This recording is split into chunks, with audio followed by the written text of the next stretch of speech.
Data 13 korrik. Jozueu, kapitulli 18. Pastaj tërë asambleja e bijve të Izraelit u mblodh në Shiloh dhe aty ngritën çadrën e mbledhjes. Vendi u ishte nënshtruar atyre. Por kishte midis bijve të Izraelit 7 fise që nuk e kishin marrë ende trashëgimin e tyre. Kështu Jozueu u tha bijve të Izraelit: Deri kur nuk do të kujdeseni të shkoni të merrni vendin që Zoti, Perëndia e jetërve tua, ju ka dhënë? Zgjidhni midis jush 3 burra për çdo fis dhe unë do t'i nis. Ata do të ngrihen, do ta përshkojnë vendin, do të bëjnë përshkrimin e tij në bazë të pjesës së tyre të trashëgimisë dhe pastaj do të kthehen tek unë. Ata do ta ndajnë në 7 pjesë. Juda do të mbetet në territorin e tij në jug dhe shtëpia e Jozefit në territorin e tij në veri. Ju do të bëni pra përshkrimin e vendit në 7 pjesë. Do ta sillni tek unë dhe unë do ta hedh shortin për ju këtu para Zotit Perëndis tonë. Por levitet nuk duhet të kenë asnjë pjesë në mes tuaj, sepse priftëria e Zotit është trashëgimia e tyre. Dhe Gadi, Rubeni dhe gjysma e fisit të Manasit kanë marrë trashëgiminë e tyre për te Jordanit në lindje, që Mojsiu shërbëtori i Zotit u ka dhënë atyre. Ata njerëz pra u ngritën dhe u nisën, dhe Jozueu i urdhëroi ata që niseshin për të përshkruar vendin duke thënë: Shkoni, përshkoni vendin dhe bëni përshkrimin e tij. Pastaj kthehuni tek unë, dhe këtu unë do të hedh shortin për ju para Zotit në Shiloh. Kështu ata njerëz u nisën, e përshkruan vendin dhe bënë në një libër përshkrimin e 7 pjesëve të tij sipas qyteteve. Pastaj u kthyen tek Jozueu në kampin e Shilohut. Atëherë Jozueu hodhi shortin për ta në Shiloh para Zotit dhe e ndau vendin midis bijve të Izraelit sipas ndarjeve të tyre. U hodh në short pjesa e fisit të bijve të Benjaminit sipas familjeve të tyre. Territori që u ra në short kishte kufit e tij midis bijve të Judës dhe bijve të Jozefit. Nga ana veriore kufiri i tyre fillonte me Jordanin, ngjitej në shpatin e veri të Jerikos, kalonte krahinën malore në drejtim të perëndimit dhe mbaronte në shkretëtirën e Bethavenit. Që andej, kufiri ngjitej në Luc, mbi shpatin në jug të Lucit që është Betheli. Pastaj zbriste në Ataroth Adar, pranë malit që ndodhet në jug të Beth Horonit të poshtëm. Pastaj kufiri shtrihej, duke kthyer në krahun perëndimor drejt jugut të malit që ngrihej përballë Beth Horonit në jug dhe mbaronte në Kirjath Baal, që është Kirjathi Arimi, qyteti i bijve të Judës. Ky ishte krahu perëndimor. Ana jugore fillonte në skajin e Kirjathi Arimit. Kufiri zgjatej në drejtim të perëndimit derisa prekte burimin e ujrave të Neftoahut. Pastaj kufiri zbriste në skajin e malit që ndodhet përballë luginës së birit të Hinomit, që është në luginën e gjigantëve në veri, dhe zbriste nëpër luginën e Hinomit në anën jugore të qytetit të Jebusejve deri në En-Rogel. Pastaj kthente në drejtim të veriut dhe arrinte në En-Shemesh, shtrihej në drejtim të Geliothit që ndodhet përballë së përpjetës së Adumimit dhe zbriste në gurin e Bohanit, birit të Rubenit. Pas kësaj, kalonte në shpatin verior përballë Arabahut dhe zbriste në drejtim të tij. Kufiri kalonte pastaj nga shpati verior i Beth Hoglahut dhe mbaronte në kepin verior të detit të kripur në skajin jugor të Jordanit. Ky ishte kufiri në jug. Jordani shërbente si kufi nga ana lindore. Kjo ishte trashëgimia e bijve të Benjaminit në bazë të kufive rreth e qark sipas familjeve të tyre. Qytetet e fiseve të bijve të Benjaminit, sipas familjeve të tyre, ishin Jeriko, Beth Hoglahu, Emek Kecici, Beth Arabahu, Cemaraimi, Betheli, Avimi, Parahu, Ofrahu, Kefar Hamoni, Ofni dhe Geba, 12 qytete me fshatrat e tyre. Gabaoni, Ramahu, Berothi, Micpehu, Kefirahu, Mocahu, Rakemi, Irpeli, Taralahu, Celahu, Efeli, Gebusi, që është Jeruzalemi, Gibeathi dhe Kirjathi, 14 qytete me gjithë fshatrat e tyre. Kjo që trashëgimia e bijve të Benjaminit sipas familjeve të tyre.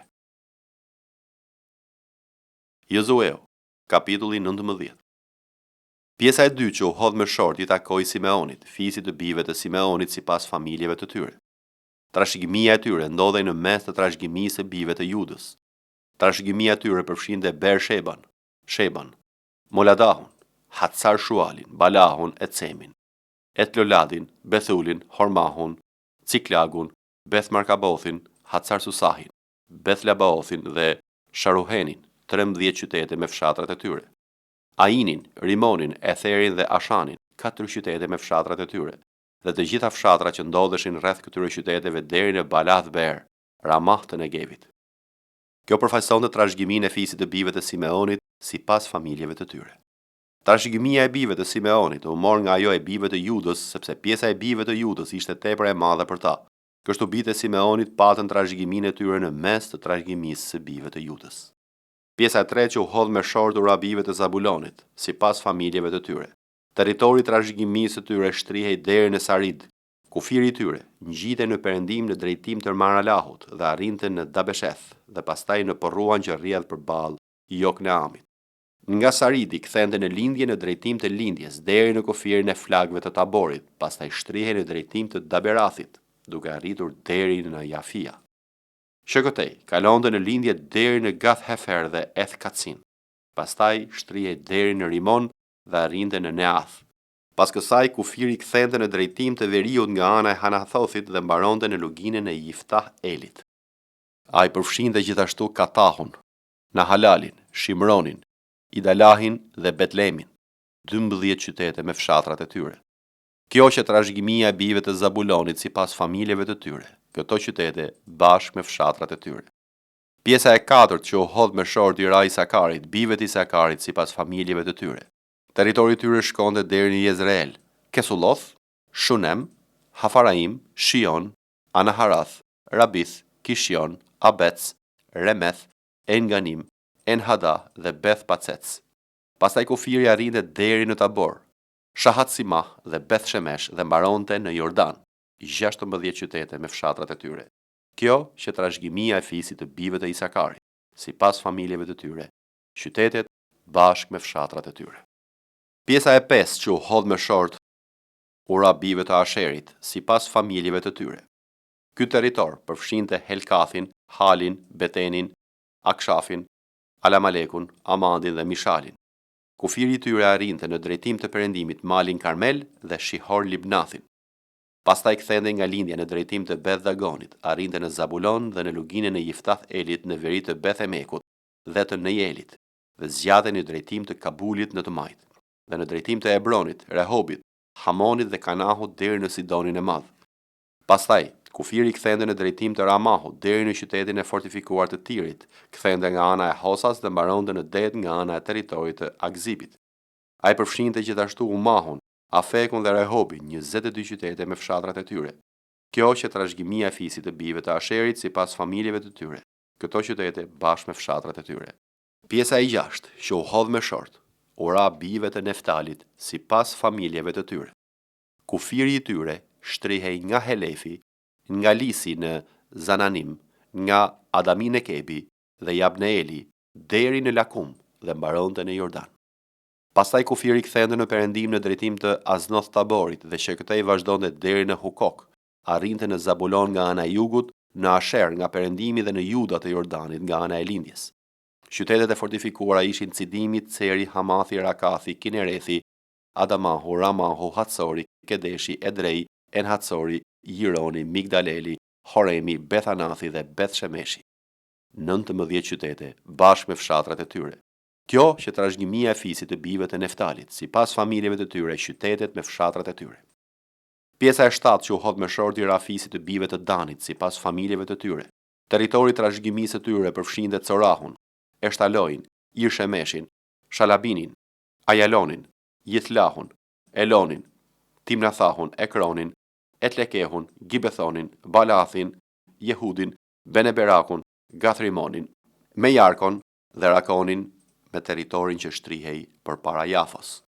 Por territori i bijve të Danit u shtri përtej këtyre kufive, sepse bijtë e Danit shkuan për të luftuar kundër Leshemit, e pushtuan dhe vranë me shpatë banorët e tij. Kështu e pushtuan, u vendosën aty dhe i vunë emrin Dan nga emri i atit të tyre. Kjo që trashëgimia e fisit të bijve të Danit, sipas familjeve të tyre, këto qytete me fshatrat e tyre. Kur bijtë e Izraelit përfunduan ndarjen e trashëgimisë së vendit sipas kufive të tij, i dha Jozueut, birit të Nunit, një trashëgimi në mes të tyre. Sipas urdhrit të Zotit, i dhan qytetin që ai kërkoi, Timnath Serahun dhe krahinën malore të Efraimit. Ai ndërtoi qytetin dhe banoi në të. Këto janë trashëgimia që prifte Eleazar, Jozueu, biri i Nunit dhe kryetarët e familjeve të fisëve të bijve të Izraelit, ndan me short në Shiloh, përpara Zotit, në hyrje të çadrës së mbledhjes. Kështu ata përfunduan ndarjen e vendit. Psalmi 149. Haleluja! Këndojini Zotit një këngë të re. këndoni lavdin e tij në kuvendin e shenjtorëve. Let nga zëllohet Izraelit e ka i që e ka bërë, let nga zëllohen bitë e Sionit të mbretit tyre. Let lëvdojnë emrin e tij me valle, të këndojnë lavdet e tij me dajër dhe me qeste, sepse Zoti kënaqet me popullin e tij, ai kurorzon me shpëtim njerëzit e përulur. Letën nga zëllohen shenjtorët në lavdi, le të këndojnë nga gëzimi mbi shtretërit e tyre, le të kenë në gojën e tyre lavdet e Perëndis dhe në dorën e tyre një shpatë që pret nga të dy anët, për të hakmarrë me komet dhe për të dhënë dështimin popujve, për të lidhur mbretëritë e tyre me zinxhir dhe fisniket e tyre me pranga hekuri, për të zbatuar mbi ta gjykimin e shkruar. Ky është nderi që u rezervohet mbar shenjtorëve të tij. Haleluja. Psalmi 150. Haleluja. Lëvdoni Perëndin në shenjtorin e tij. Lëvdojeni në kupën qiellore të fuqisë së tij. Lëvdojeni për mrekullitë e tij. Lëvdojeni sipas madhështisë së tij. Lëvdojeni me tingullin e borive. Lëvdojeni me tingullin e harpës dhe me qeste. Lëvdojeni me dajër dhe me valle. Lëvdojeni me vegla, me tela dhe me frym. Lëvdojeni me cembale tingulluese. Lëvdojeni me cembale kumbuese. Çdo gjë që merr frym, let lëvdoj Zotin. Haleluja. Jeremia, kapitulli 9. Oh, sikur koka ime të ishte një burim ujë, dhe sytë e mi një burim lotësh, në mënyrë që të mund të qaja ditë e natë të vrarët e bie së popullit tim. Ah, sikur të kisha në shkretetir një stre për udhëtarët, do ta barktisja popullin tim dhe do shkoja larg tij, sepse janë të gjithë shkelës të kurorës, një turm tradhtarësh. Zgjasin gjuhën e tyre sikur të ishte harku i tyre për të lëshuar gënjeshtra. Në vend janë të fortë, por jo për shkak të zvërtetës, sepse shkojnë nga një e keqe në tjetrën dhe nuk më njohin mua, thot Zoti. Të ruhet secili nga fqinji i tij, dhe të mos i kenë besim çdo vëllai, sepse çdo vëlla nuk bën gjë tjetër veç se mashtron, dhe çdo fqinj për hap shpifje. Secili mashtron fqinjin e tij dhe nuk thot të vërtetën. E ushtron gjuhën e tij për të thënë gënjeshtra dhe mundohet për të bërë të keqen. Banesa jote është në mes të mashtrimit dhe për shkak të mashtrimit nuk duan të më njohin, thot Zoti. Prandaj kështu thot Zoti i ushtrive. Ja, unë do t'i rafinoj dhe të t'i vë në provë. Çfarë tjetër pra mund të bëj për bien e popullit tim? Gjuha e tyre është një shigjet vrasëse. Ajo nuk thot veç se gënjeshtra. Me gojën e vet secili i flet për paqe fqinjit të tij, por në zemër të vet ai rri në prit. A nuk duhet vallë t'i dënoj për këto gjëra, thot Zoti? A nuk duhet të hakmerre me një komb të tillë? Në përmale do të ngre vaj dhe rënkime dhe në përkullotat e shkretetires një vajtim, sepse janë djegur dhe nuk kalon as njeri në për to, nuk dëgjohet më blegërime e kopeve. Zogjtë e qiellit dhe kafshët kanë ikur, janë shtukur. Unë do ta katandis Jeruzalemin në një tokë gërmadhash dhe në një stre qakesh, do t'i bëj të shkreta pa banor qytetet e Judës. Cili është njeriu i urtë që mund t'i kuptoj këto gjëra dhe ai të cilit goja e Zotit i ka folur që ta shpall? Pse vallëvendja është shkatëruar dhe shkretuar si një shkretetir dhe nuk po kalon më askush në për të? Zoti thot, sepse këta kanë braktisur ligjin tim që kisha vënë përpara, nuk dëgjuan zërin tim dhe nuk kanë ecur në përputhje me të, por kanë ndjekur kryenësinë e zemrave të tyre dhe balet që etrit të tyre u kishin bërë të njohur. Prandaj kështu thot Zoti i ushtrive, Perëndia e Izraelit, ja unë do ta ushqej këtë popull me pelin dhe do ta bëj të pi ujë të helmuar. Do t'i shpërndaj nëpër kombet që as ata as etrit të tyre nuk i kanë njohur dhe do të dërgoj pas tyre shpatën derisa t'i kem shfarosur plotësisht. Kështu thot Zoti i ushtrive, mendoni të thërisni vajtoret, le të vinë, shkoni thërisni me të zonjat, le të vinë, le të nxitojnë dhe ta nisin vajin mbi ne me qëllim që sytë tan të derdhin lot dhe që pallat tona të lëshojnë ujë. Sepse një zë vaj dëgjohet nga Sioni, sa jemi shkatëruar, jemi shumë të shushatur sepse duhet braktisnim vendin, sepse kanë shembur banesat tona. Prandaj dëgjoni fjalën e Zotit o gra, dhe veshi juaj ta kap fjalën e gojës së tij. U mësoni bijave tuaj një vajtim dhe secili t'i mësoj fqinjes së saj një këngë mortore. Sepse vdekja është ngjitur nëpër dritaret tona, ka hyrë në pallatet tona për t'i zhdukur fëmijët nga rruga dhe të rinj nga sheshet. Fol, kështu thot Zoti, ku fomat e njerëzve do të rrinë si pleh në fushën e hapët, si një demet i lënë pas nga korsit dhe që askush nuk e mbledh. Kështu thot Zoti, i diturit të mos lavdërohet me diturinë e tij, Njeriu i fortë mos lavdërohet me forcën e tij, i pasurit mos lavdërohet me pasurinë e tij, por kush lavdërohet e lavdërohet me këtë, të keq gjykim dhe të më njoh mua, që jam Zoti, që bëj mirësinë, ushtroj të drejtën dhe drejtësinë mbi tokë, sepse kënaqem me këtë gjëra, thot Zoti. Ja po vin ditët, thot Zoti, në të cilat do të ndërshkoj të gjithë të rrethprerët që janë të pa rrethprerë. Egjiptin, Judën, Edomin, bijtë e Amonit, Moabin dhe tërë ata që presin cepat e mjekrës dhe banojnë në shkretë të tirë, sepse tërë komet janë të pa rrethprerë dhe tërë shtëpia e Izraelit është me zemër të pa rrethprerë. Mateo, kapitulli 23. Atëherë Jezusi u foli turmave dhe dishepujve të vet, duke thënë: Skribët dhe farisejt ulen mbi katedrën e Mojsiut. Zbatoni pra, dhe bëni gjithçka t'ju thonë të zbatoni, por mos bëni sipas veprave të tyre, sepse flasin dhe nuk bëjnë. Sepse lidhin barë të rënda dhe të vështira për të mbajtur, dhe i vënë mbi shpatullat e njerëzve, por ata vetë nuk duan të luajnë as gishtin e tyre. Por të gjitha veprat e tyre i bëjnë që të shihen nga njerëzit, i zgjerojnë filateritë e tyre dhe i zmadhojnë thekët e rrobave të tyre. Duan kryet e vendit në gostira dhe vendet e para në sinagoga, si edhe përshëndetjet në sheshe dhe të quhen rabi, rabi nga njerëzit. Por ju mos lejoni që t'ju quajnë rabi, sepse vetëm një është mësuesi juaj, Krishti. Por ju të gjithë jeni vëllezër, dhe mbi tokë mos quani askënd atë tuaj, sepse vetëm një është ati juaj, ai që është në qiell. As mos lejoni që t'ju quajnë mësues, sepse vetëm një është mësuesi juaj, Krishti. Por më i madhi prej jush, le të jetë shërbëtori juaj. Por kush do të lartësoj veten, do të ulet, dhe kush do të përul veten, do të lartësohet. Por mirë ju o skrib dhe farisej hipokrit, sepse mbyllni mbretërinë e qiejve para njerëzve, sepse as ju nuk hyni, as nuk i lini të hynë ata që janë për të hyrë. Mirë ju o skrib dhe farisej hipokrit, sepse glabëroni shtëpitë të dhejave dhe për sy e faqe bëni lutje të gjata. Për këtë arsye ju do të merrni një dënim më të madh.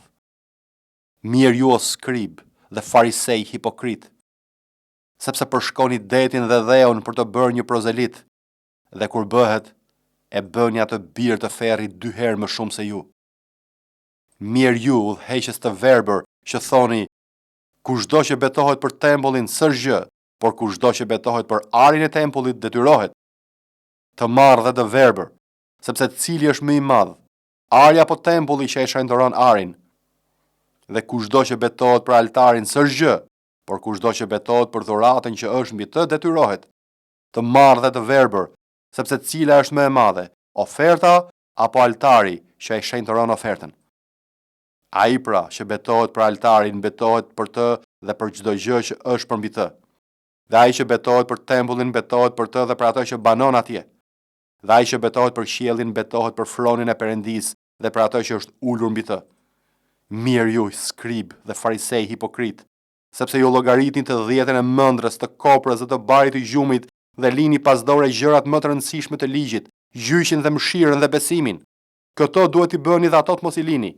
Udhëheqës të verbër, që sitni mushkonjën dhe kapërdini dhe ven, mirë ju, skrib dhe farisej hipokrit, sepse pastroni anën e jashtme të kupës edhe të pjatës, ndërsa për brenda janë plot me grabitje dhe mos përmbajtje. Farisej verbër, pastro më parë të brendshmën e kupës dhe të pjatës, që edhe jashtmja të bëhet e pastër. Mirë ju, skrib dhe farisej hipokrit, sepse u ngjani varreve të zbardhura, që nga jashtë duken të bukur, por brenda janë plot eshtra të vdekurisht dhe gjithfar pa pastërtish. Kështu edhe ju nga jashtë u dukeni njerëzve si të drejtë, por për brenda jeni plot hipokrizi dhe paudhësi.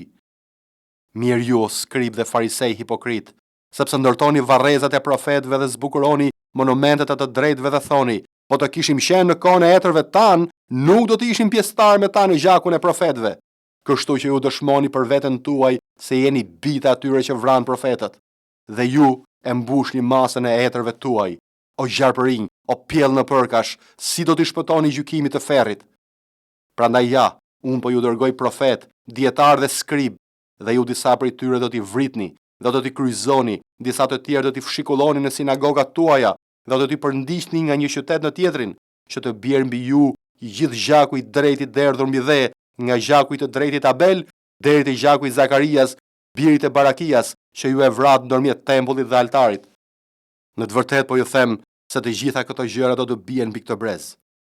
Jeruzalem, Jeruzalem, që i vret profetët dhe i vret me gur ata që të kanë dërguar.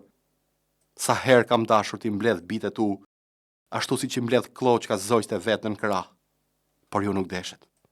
Ja, shtëpia juaj po lihet e shkret. Sepse unë po ju them, se tash e tutje nuk do të më shihni më derisa të thoni, bekuar qoftë ai që vjen në emër të Zotit.